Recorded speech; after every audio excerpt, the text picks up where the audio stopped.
Our special guest on Florida Newsmakers this week is the Democratic Party of Florida's new chair, Allison Tant. Thanks for being here today. Thanks for having me. Two new polls that are out statewide show that if the election were held today, Governor Rick Scott might be beat fairly handily by either former Governor Charlie Crist, now a Democrat, or former Democratic nominee for governor, Alex Sink. What's the reaction to those polls? Rick Scott is vulnerable, he is beatable, and we intend to beat him.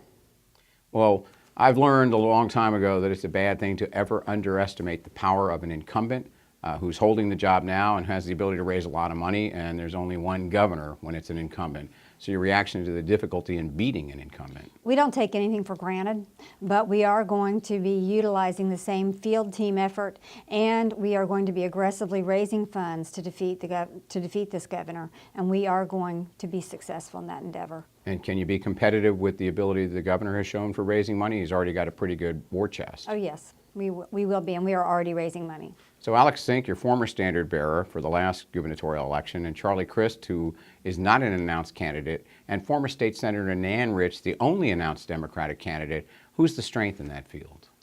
They are all going to be engaged in a very robust primary process. I am certain that they will all make very strong cases for themselves, and whomever emerges from the primary process as our nominee is going to be very strongly supported by the party. Well, more than a week ago, the state capitol was all abuzz, with a buzz that now has gone statewide with the resignation of Lieutenant Governor Jennifer Carroll in a apparently still widening scandal about internet cafes. The Democratic Party issued kind of a scathing statement. Some people thought it was kind of mean-spirited in the moments after it happened. Was that appropriate? Of course it was appropriate. Rick Scott made as his first decision as the executive of our state a bad decision in his selection, and he continues to make bad decisions. You have to judge an executive by the decisions that they make. He's been wildly unpopular. He's made wildly unpopular decisions. He's vulnerable both with Democrats and Republicans because of the decisions that he's made. She was just the first of many bad ones.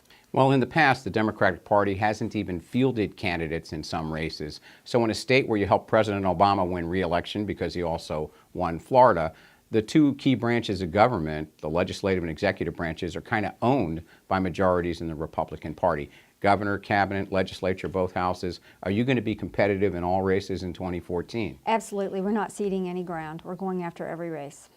So what is the agenda for the Florida Democratic Party? Because if the litmus test on your leadership is going to come less than 2 years after you start, can you be competitive in all races in 2014, and how? We will be competitive in all races. We're not ceding any territory anywhere. We are going to recruit candidates early.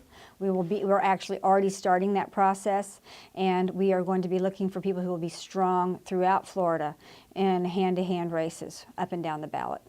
In the last general election, there was a lot of controversy about early voting and whether or not Florida needs election reform. The legislature is trying to deal with election reform.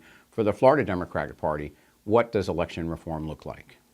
Election reform looks like the antithesis of what Rick Scott put in place with his signature on the voter suppression law of last year. We need the 14 days of voting back. We need the Sunday vote before the general election date. We cannot have any more impediments to vote by mail than we've already seen a new suppression effort on that. It's up and down the legislation that's under consideration that the Republicans are putting forward, and it's not meaningful enough. Being chair of the Democratic Party is a big contrast to how you spent recent years raising your children and raising money for great charities.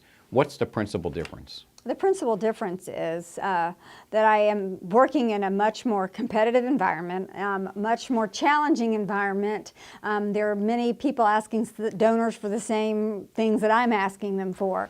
But at the same time, the values are not very different than those I have lived my life by, which is I am in this to make sure that more people's lives and the conditions of other people's lives are bettered.